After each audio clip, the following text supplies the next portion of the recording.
Pop music is generally associated with a populist movement, and these are not new.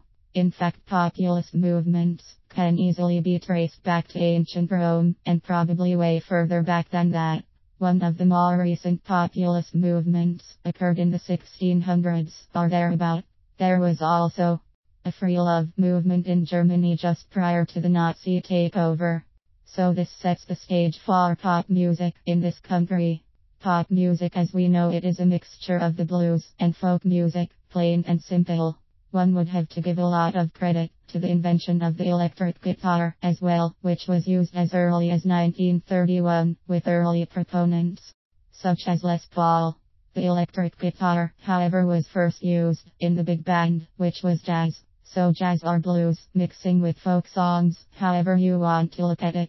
The basic musical practice of pop music is the same as blues or jazz. In jazz, musicians use a chord chart and improvise or make up their parts. In blues, the musical practice is much the same, except the chords involved are much simpler.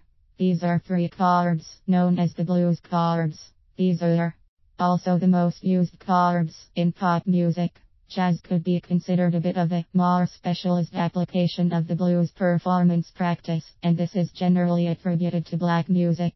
I think the most interesting thing is that there was this same populist/snob divide going on way back that people who don't look very far back in history only attribute to today's pop music. Way back, jazz was derided as a low, debased musical form that would degenerate society. There are also songs that go way back such as Mama Don't Blow, which have lyrics that say Mama, don't allow no guitar playing round here.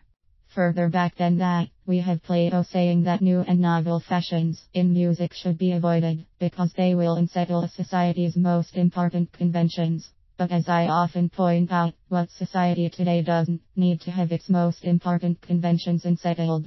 The thing to consider, though, is that pop music today is the same as it was back in the 1950s.